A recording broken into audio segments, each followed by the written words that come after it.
Oui, Monsieur le Président, mes chers collègues, quelques mots pour répondre à Monsieur Bosch dans un premier temps.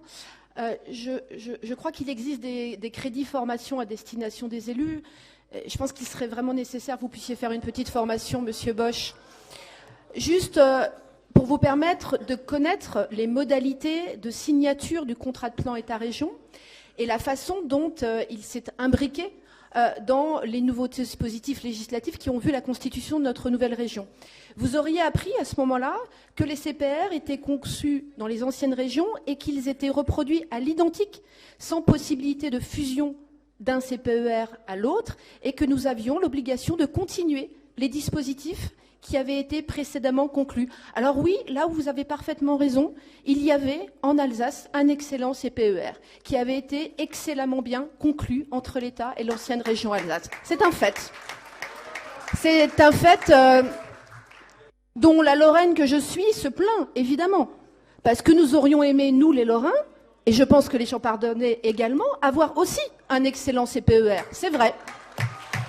D'ailleurs, c'est pour ça que nous n'avons pas voté pour les socialistes lors des dernières élections, et c'est pour ça que nous avons souhaité avoir à la tête de notre région des gens compétents, c'est-à-dire des personnes qui représentent la droite et le centre, et qui ont une vision qui permet effectivement de mettre en place un dispositif sur l'enseignement supérieur et sur la recherche qui soit pleinement en adéquation avec notre volonté.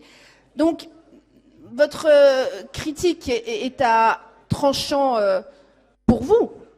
En connaissant mieux les dispositifs, vous auriez vu tout simplement que nous avions au contraire essayé au maximum de rattraper ce qui avait été fait.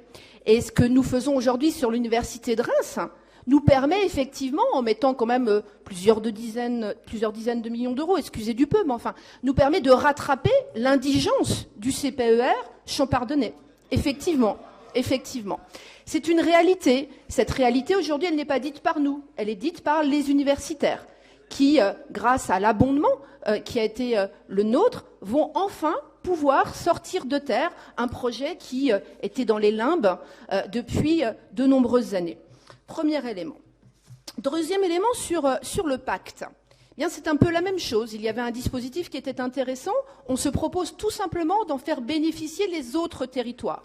7 millions d'euros, c'est pas si mal. C'est de l'argent non pas que pour les écoles d'ingénieurs, c'est de l'argent pour toutes les grandes écoles, les beaux-arts, archi, tous pourront concourir. Ils pourront d'ailleurs y concourir ensemble. Et nous les enjoignons effectivement à porter ensemble des projets. En la matière, nous sommes allés les voir. Et oui, figurez-vous que nous sommes allés leur demander ce qu'ils en pensaient, et ils ont accueilli, quand François Werner et moi-même le leur ont proposé, ils ont accueilli avec beaucoup d'enthousiasme cette proposition qui va leur permettre justement de se distinguer par rapport aux autres écoles, d'avoir un plus qualitatif sur des projets à destination des étudiants par rapport aux autres écoles, puisque nous nous comparons aujourd'hui par rapport à l'ensemble des écoles françaises. Et notre objectif, c'est l'excellence, et c'est de faire en sorte que cette excellence rejaillisse en attractivité, en innovation sur notre territoire.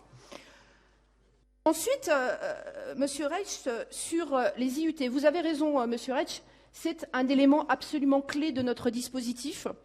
Et il est nécessaire de travailler avec notamment les licences pro, mais également avec les masters. Nous en sommes parfaitement convaincus.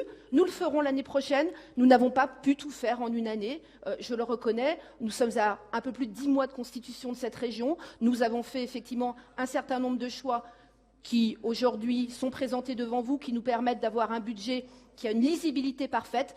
Dès l'année prochaine, nous avons pour objectif d'aller également sur les IUT, sur les licences pro, sur les masters, pour faire en sorte effectivement que nous soyons également dans cette exigence qualitative et dans ce lien avec les territoires et avec les entreprises.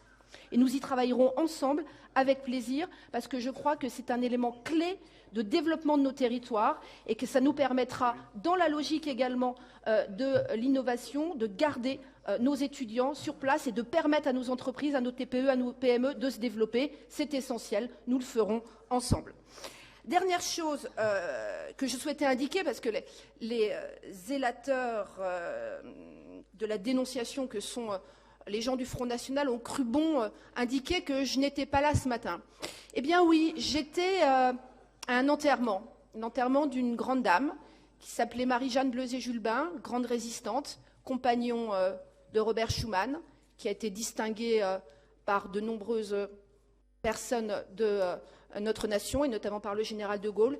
Il me semblait que même au Front National, on pouvait comprendre cela. Merci.